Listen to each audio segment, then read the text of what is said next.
So, Zoara, I'm really curious about what happened with your dress on the finale of season 4. Like, I noticed the finale came and everybody was looking great. You look great, except I couldn't help but notice you were wearing Argyle Alexis's dress from like the future Queen of the World challenge instead of like a proper finale dress. Like, what's going on with that? We know what happened, sister, so spill it. Spill the tea. Oh, that happened. So it went down like this. The blue dress that Argyle Alexis wore for the future Queen of the World runway. That was mine. I lent it to her because she didn't like what she had brought, claiming that it wasn't futuristic enough. And many such cases. So, fast forward a few weeks later to the finale, and we're all excited as baby chicks. By this time, we've got some PAs acting as our unofficial assistants. So everyone had their dresses picked out and instructions handed down to their assistants. What dress, what accessories, shoes, and whatnot, etc. Oh wow, you guys actually had assistants for your finale. I remember our finale, we didn't get shit. In fact, we were told we had 5 minutes until lights out when, lights out, curtains rise to go out on the stage. And we had to go out onto the stage before the top 4. And because it was, of course, I had been eliminated the previous episode, so this was my last chance to get any, stage credit and screen time. And, 5 minutes. Anyway, you were saying.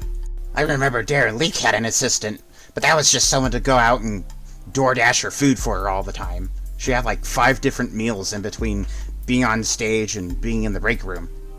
Now, Ella, we're definitely not fat-shaming or food-shaming the dietary preferences and practices of our fellow queens.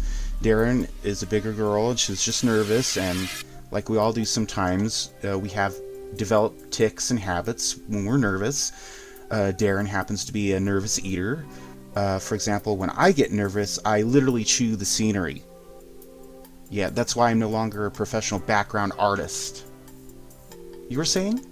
And this context is important because we weren't actually able to do everything ourselves in the rushed, limited time frame that we had. Hence the assistance. So, meanwhile, I think we were rehearsing our finale dance number. I know that the 4 magical queens did a little dance number as well. But ours was separate, and I'm gonna be honest. Celine and Abacus weren't the easiest to work with during all that. Wait a minute. So you mean to tell me that a 200-plus-year-old wizard and a literal werewolf weren't the easiest to work with during a dance routine?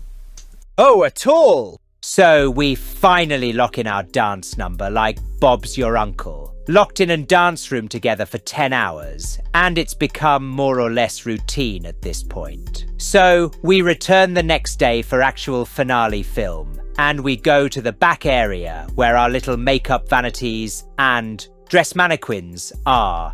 And everyone's finale outfits are prepped, shoes and all. And I notice mine's a little off. So I give it a bit of a side eye, and it's glaringly obvious to anyone that that's not the dress I chose. But in the moment, my brain isn't computing the situation. Oh, pre-finale jitters. Pre-finale at the finale. You know what I mean. Happens to everybody, whether you're a winner or a loser. When you're at the finale, it's the nerves, because it's usually a live finale. There's audience there, even if the cameras don't pick them up. I get it, I totally get it, but it's you're looking at this dress, it's not your dress. The other queens are also probably isn't that Argyle's dress? So, what happened? So I go up to it, and I audibly mutter, "This isn't the dress," and Abacus, who's standing beside me, goes, "What's that?" And I just repeat, "This isn't the dress I picked out." And at this point, my voice is wavering, tears are building up, and I know it sounds like I'm being a drama queen and all that, but this is the fucking finale, and everyone's dressed to the nines in their very best drag regalia. and here I am wearing the same look that Argyle Alexis wore back in episode 1, like a sad hand-me-down. Oh, I mean, that's, like, completely understandable. Like, it's the finale, like we had already sussed out, and you're expecting this dress that you picked out. What's the dress that you picked out? I'm curious to know how that looked versus the blue dress that you lent to Argyle. Let's clear the air. That dress was Zoara's dress, not Argyle's dress. She did her bigly, she did her a kindness by letting her borrow it, and the PA fucked up. Fucked up big time. Yeah, definitely fucked up. The actual dress that I handpicked for the finale was a long, elegant white dress with a flowing train that was lenticular and under certain lighting showed the rainbow pride colours. So I'm basically stuck with this second-hand blue abomination because we had just finished our finale dance number, the finale lip sync, and now it was time for the crowning. There was no time to find another dress. Oh my god. Zoara, that is just brutal. That is fucking brutal. I cannot imagine. Like, if that happened to me on any season, I would probably be in prison right now for murdering the assistant that sabotaged me. Intentionally or otherwise. Because, yeah, that's such a faux pas. I'm so sorry that happened to you, hun.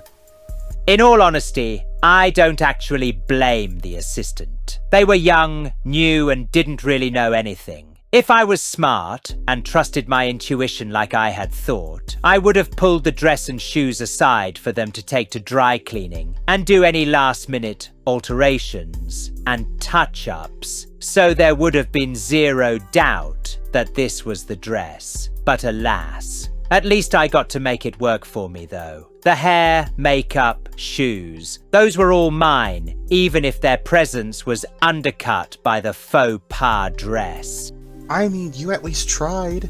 You at least tried, Zoara, and that's not an understatement. That's not a small thing. Like, you are so multifaceted as a performer, as a queen. Hair, makeup, dancing, lip syncing, performing that quick change routine. Oh my god, that alone would have landed you the crown in any other season.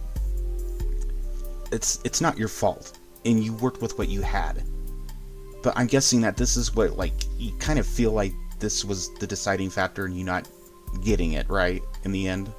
I don't know if that's the case. Like, if the judges were already hard set on crowning Abacus Magical Queen, then everything else was just a formality anyway. But still, it didn't help my odds any. If anything, it made Morgan's decision to crown Abacus all that easier.